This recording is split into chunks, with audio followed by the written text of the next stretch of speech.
Hey, car guys and car gals, welcome back to the Car Guy Coffee Podcast. We are excited and, man, we are crazy caffeinated, ready to have a cup of coffee and a conversation with a couple of guys that really know what's going down in the back scenes. So before we get started, once again, this is Lou Ramirez, the car guy. This is Fred Lenartz, the subprime hero. And we got a couple of great guests that you need to see, you need to hear from, and you need to learn from. But before we do that, check this out.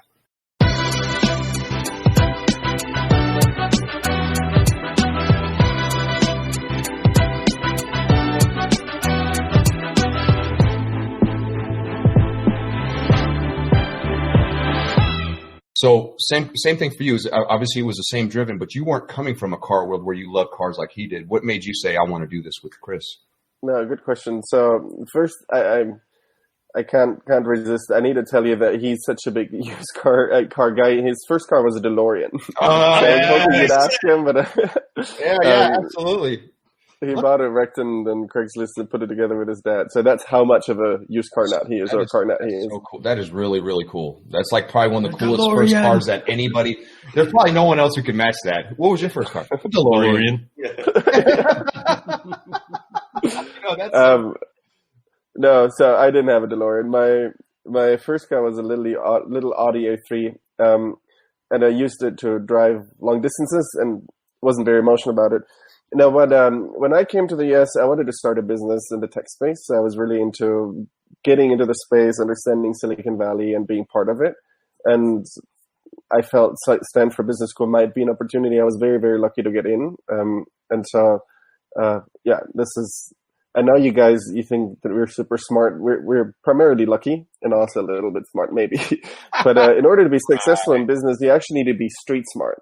And I think that's something very different than just having studied a lot. And learning to be street smart is the only way to do it is to hustle. And so that's why I respect you two so much, because you're clearly hustlers. And like, I'd love to work with you guys because I know you do the hustle and you don't mind rolling up your sleeves and being deep in the weeds. And I think that's really important. And then at the end of business school, Chris and I went on a trip, traveled, reflecting on what do we want to do with our lives after business school. Chris had just worked at McLaren, the Formula One company, which he thought was going to be his dream job, but then he didn't. Sounds like a dream job. It sounds like a dream job. I mean, I'm just saying. Well, you should ask him why not. But he didn't go back to McLaren, and then he walked me through how the used car industry works, and I found it really interesting. I also thought this is a market where technology hasn't changed a lot quite yet, and maybe we are well positioned to make a difference, but once we got into it, we learned that we had to learn it the hard way, had to be in the weeds, went to wholesale auction, needed to understand how everything worked before we had a chance at making a dent in the industry. So you guys have a huge head start compared to where we were, because we had to learn everything from scratch. And then I really like the problem. Like, I think it's a really interesting problem to solve. I think the world is going to change a lot. Car ownership is going to change a lot. And if you're forward looking, which you guys clearly are, tech savvy, I think you're in a very, very good position to make a big dent in the market. Man, and that's awesome. And that's a really cool reason to start something. And you're right.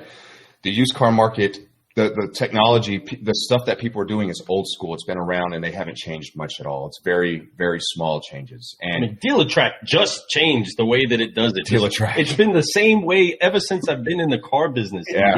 DealerTrack They just adjusted their DealerTrack. Ticked off. I was like, why would you change what's working? Why? But it is what it is. It's actually totally I actually like the new DealerTrack. I was mad when they took the button away from my phone, right? You know, I mean, but hey, it is what it is. Things are going to change, folks. That is going to be a constant. Yes, man. And I applaud you guys for that. And the company, coming up with that idea, that's leading into my next question, actually, because it's what you guys are inventors. That's an idea, and you turned it into something. That's inventing something. And to me, that's really awesome. And I applaud you guys for that. That's something that I can't say that I've marked up. I invented a child, I guess. I had a child. So you're ahead of us. Yeah, so it's really awesome. I have, he's amazing. He's 16, getting ready to turn 17. So I'm a very lucky guy. He's had a, he has a whole clan of football we've team. invented. We've invented the most fun place to come have a cup of coffee and a conversation anywhere. Boom. Bam. Didn't even think about that. You're right. What? So that being said, my fourth question for you guys is going to be, what does it take to become somebody that can come up with an idea? What's the one trait, or if there was something you can give to somebody to make their mind go, you know what? Because there's people out there have all these great ideas, but they just don't apply it, right? What does it take to not just have an idea, but also to apply it? What would you say? I'm going to go with Nicky first. Since I've always had So you look at all these startups in Silicon Valley that do really well, and they all look like an overnight success. And somebody had an idea, just executed, and it happened. That's not how startups work.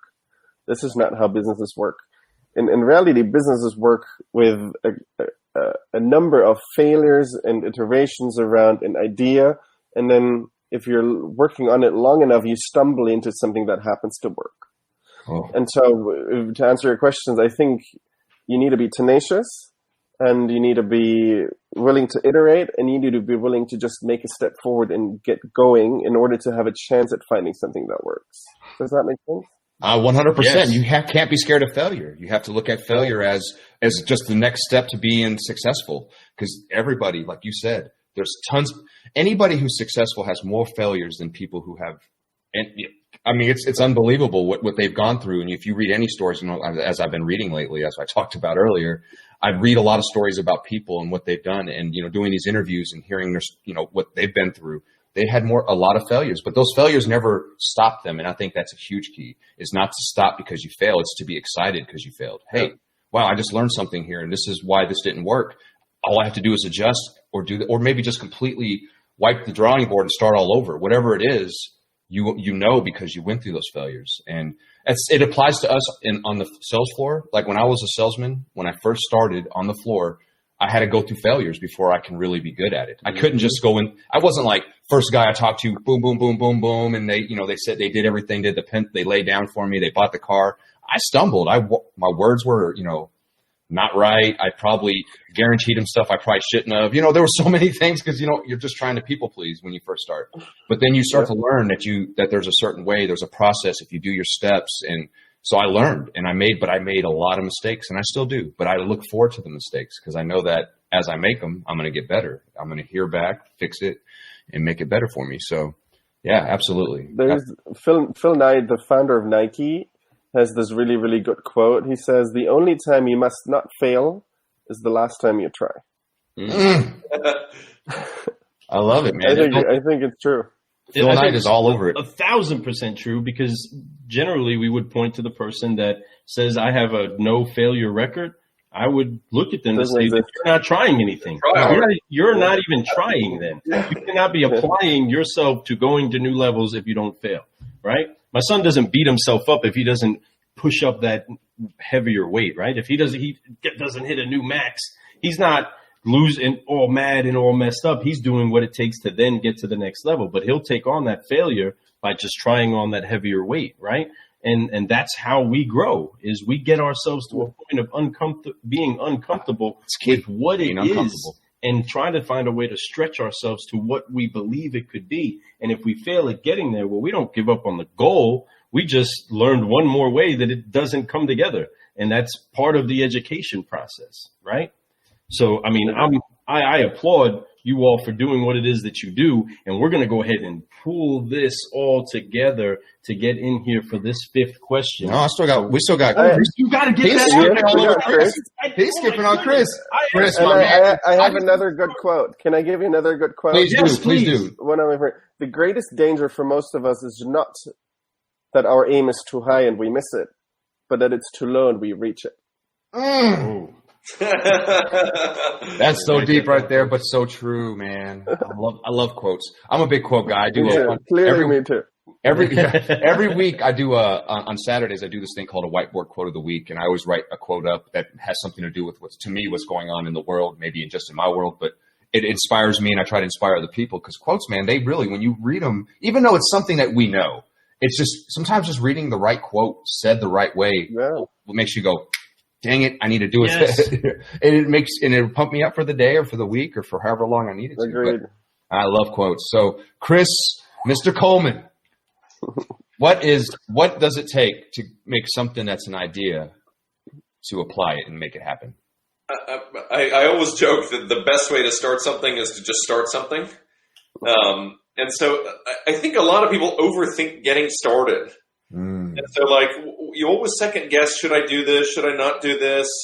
And obviously you have to think about it. But I think where most people get held up is they overthink about it. And then they talk themselves out of all the reasons. Like someone who, to be an entrepreneur, to start an idea, you have to be like overly optimistic in some way.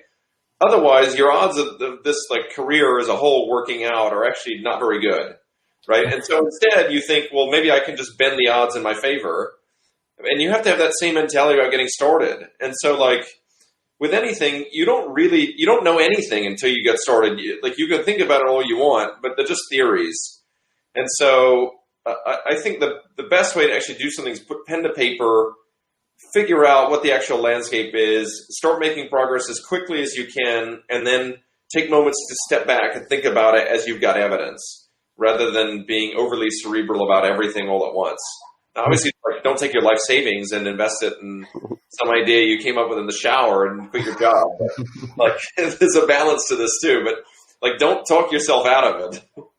Right, and which is easy to do, right? It's very easy all the time. Yeah, and it's very true. Like you said, you just got to get started. Whether it's just the small things, it's like I became big about having a daily planner, a 3-month planner where I like to write my stuff out. So I know that I can do these little things to get to my big goal, but I could just do these little things every day, and eventually it amounts to something huge.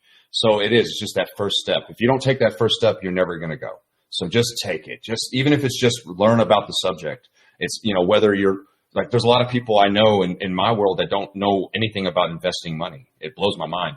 But I always tell them your biggest problem why you don't invest is because I hate to use the word, but ignorance. You just don't know how to invest, what it takes to invest, and really the risk of what it is. And if you go educate yourself just a little bit, when I started investing, I didn't really have anybody teach me. I just went and read. I had a plan. I said, I'm going to do it for 30 days. I'm going to spend 30 minutes a night studying about how to invest, where to invest. What's good? What does this mean and that mean? And I studied and I did it for 30 days, and it gave me so much confidence that when I made my first investment, I was like, no problem. It was really simple. Why didn't I do this 20 years ago? But it's one of those things, and I think that's the key. It's you just have to start doing something, build that goal up, make it amount to small things, turn into big things. So, yeah. And having an eye for seeing a need for a solution. Solutionaries, no doubt. Chris, in one of our conversations, we discussed how you went step by step, kind of formulating things just from being inside of a room with a bunch of people trying to find a car. Break that down for me a little bit, because it turned into what you didn't even know you were looking for, a solution to problems you didn't really even realize they were there. But then you said, hey, wait a minute, if I can do this for them, I can do that. This is something that's needed. Yeah, that was really the formation of Carlypso. And so like I was just known as one of the car experts in the Stanford class. And so people, like what happened was people organically came up to me and they're like, hey, I'm thinking of selling my car. And then I said, okay, well, like, what are you doing? And so they said, well, I posted on Craigslist and I looked at Kelley Blue Book. I said, well, it's actually, there's a number of things you can do to maximize your value. And then I just went through the steps saying, look, there's really like 4 listing engines you can go to. You need to make sure it's priced slightly more aggressively than this, and less, don't have it be so low that no one would suspect, like people suspect there's something wrong with it. And so we just got through this process of talking to more and more people around, here's everything I already know you need to do. And then people just say, well, I don't want to actually do all that. Can you just do it for me? And so we were their classmate, and so the answer was like, well, yeah, we can, but like, I'd only do it for, so many people are asking at this point, let's do it for money. And so let's see if there's a business to be made out of this. Right. And so the idea was like, hey, selling your car is actually, it's like your investment. If you don't do it frequently, and so you're not an investor by any means as an expert. And the same thing with people selling their cars. They're not car sales experts. So like the hurdle to getting all this knowledge is A, something they didn't want to do. And then right. B, there's just a lot of knowledge that you, like if you were an investor, you'd gain intrinsically and like it would be obvious. But if you weren't, then it's just annoying to have to get all that. And so that's where this idea for Carlypso came from. It's cool that that you got inspired that way, because it made you go, hold on a second. There's something here, and no one can find it anywhere else. And I'm in a room full of smart people. Right. So, right. They don't want to be inconvenienced with what they don't know. People also are okay with not knowing what they don't know. Right. And saying, I don't need to learn that. Yeah, all services, right? Like I don't need to know how to paint my bumper. I can pay somebody to do that. Like a lot of skills-based work where I won't know. I don't have the time. I'm happy to pay people. I agree with that 100%. And that's why there's people out there who are experts in their fields, and I definitely love to use them because wherever I'm weak, there's people that are strong, and that's how you make things better for you.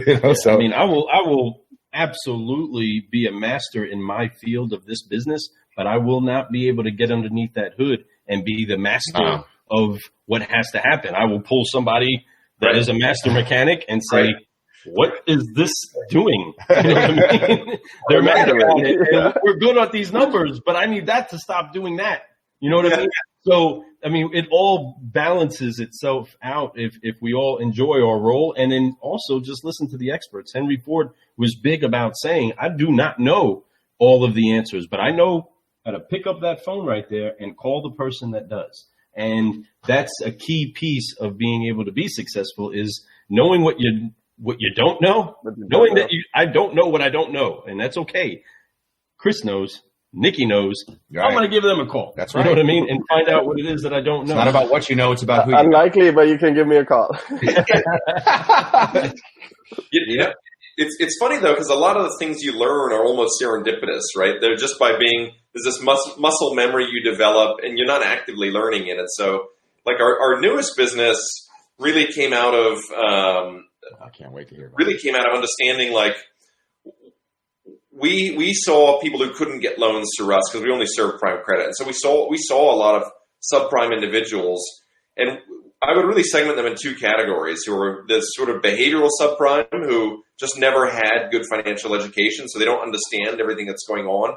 Yeah. And so like they're not going to modify their behavior until there's a forcing function.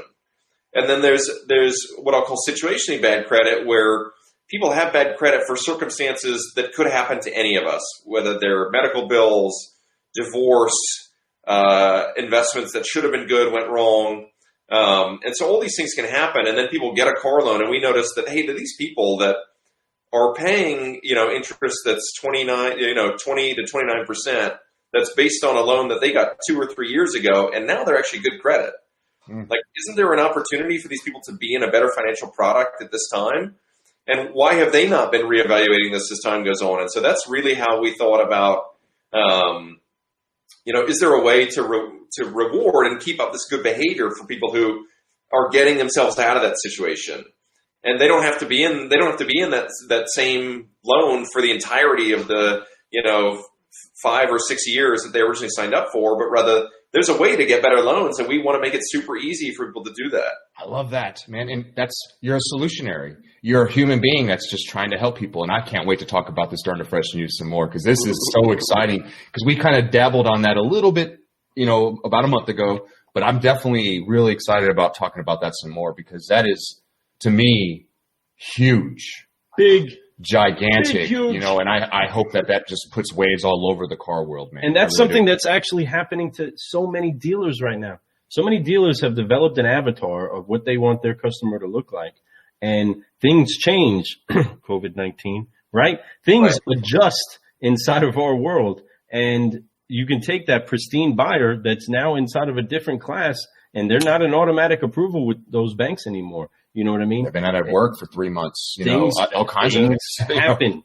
So the fluctuation, or there's going to be a big influx inside of the subprime market, with savvy buyers. Does that make sense? Yeah. Savvy buyers are going to make a jump into a different world of finance, and that is going to be interesting of who learns how to deal with that, and then learns how to facilitate that. Right? Or you build, like, that's what Chris and I ultimately intend. You build a new product, like a loan where you tell your customer, I know like something terrible happened, you lost your job, and unfortunately, given the circumstances today, your rate is X, and that feels high, but make your payments, get your job, and your loan automatically adjusts And so then you're not overpaying for the rest of your life over the rest of the term of the loan, but it adjusts down automatically. And how good of a value proposition would that be for your customers? That's incredible. That would get, Incredible. and just being in the world I'm in, I'm Fred the subprime hero. And just so you know, my response to that as a finance manager is, I love that product. I want it.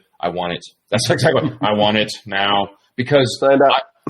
I will. Trust me, I cannot wait. But what I could tell you is this: that right there, if there's a person out there, if there's any dealer or owner out there that's looking for an edge to really help and really change the lives of customers, not just put them on a rate because that's the only rate but here, look, this is the rate I could get you, but let's prove yourself.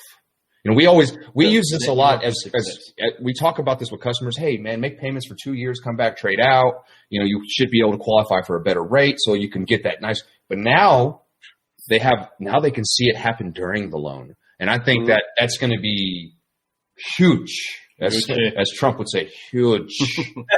Right? So, but no, it is, guys. It's wonderful. I cannot wait to talk about this some more. What, you have a fifth question? I do have a fifth question. Let's go with the fifth question. Stir this up a little bit because I just honor the individuals that we have here. We are all from different cultures. We're all from different countries even, right? Yeah. Guys, I remember the first conversation that we had here. We had Fred and Nicky, and they're talking all this German reference of their lives. And I'm Autobahn, yeah. It's like, what? Munich area, yeah. I mean, they kept going, and I was like, I cannot say anything.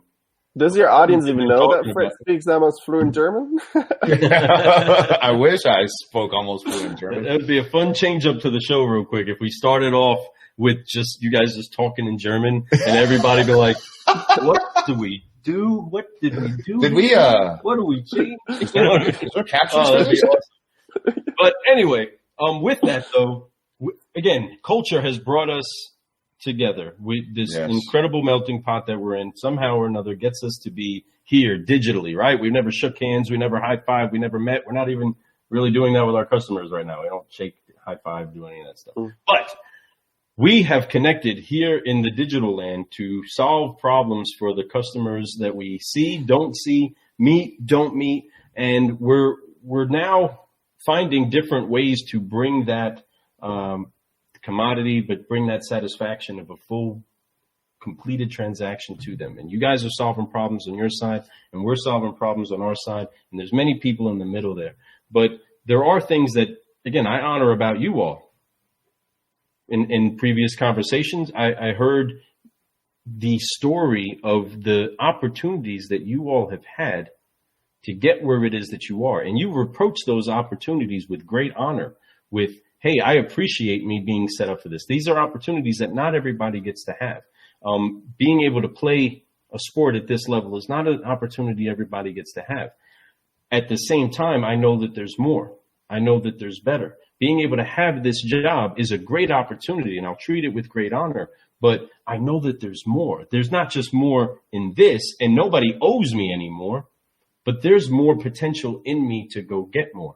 And you guys have been successful in your field. And of course, I'm layering this up for you all to get really to a simple question that would more or less just be, what in all of this has been the greatest reward that you all have experienced inside of all of these great things and milestones that you've made, from building businesses to building connections to seeing problems that people didn't even know they had the problem. And you were like, no, you do have a problem and I have a solution. Here you go.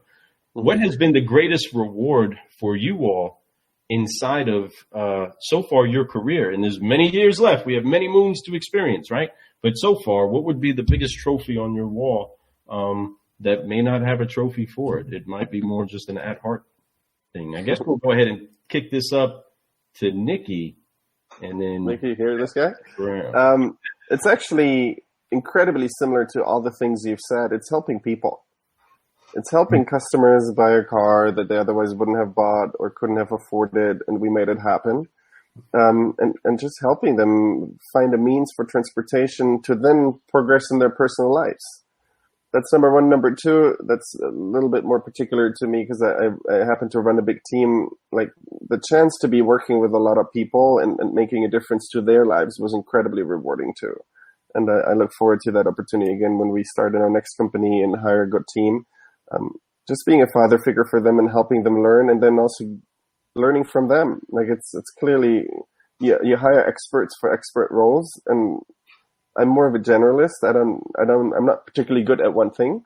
And so I'm looking forward to learning from other people and hopefully have an impact on their lives. I think you're being modest. I'm sure you're pretty good at a lot of things, but I do understand what you mean. I always say I'm a jack of all trades, not a master of none, and it's because I love to dabble in a lot of things. I like to check this out. And much like Chris, I like to figure things out, how they work, and then rebuild them back up and maybe make them better. Right. So I like to do that, but I've never believed that I was the best at one thing. I've always was really good at whatever sport I was in. I was a stud in it, but maybe I wasn't the best, but I always did really well. So yeah, absolutely. That's definitely a great answer. Yeah, great answer. Great answer. So what's up, my man, Chris? For me, it was I think the greatest achievements are these forced growth cycles through failure. And so, whenever I've been working in a job, I've always felt like things get to a steady state or normal where you know how to do it, you can sort of execute. And then there's a question like, okay, what's next? And when we were running the business, I think there was a very different sense of hey, things we're trying to find something that works. And often you would end up literally just at a dead end. And it was one of those things where in a normal job, there's sort of cheat codes of, well, the business sort of goes on anyway. And so your downside's sort of limited.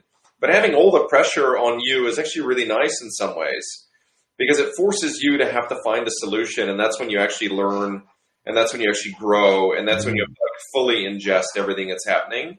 Because there are other people relying on you, whether they're customers or employees or mentors or co-founders. And so those moments for me of being really forced to try and figure something out, and even when I had no idea what the right answer was at the time, I think those have been the biggest achievements, and there's where I really felt like my career, my personality, and my learning was actually accelerated there. And so I felt like things moved faster than under normal time.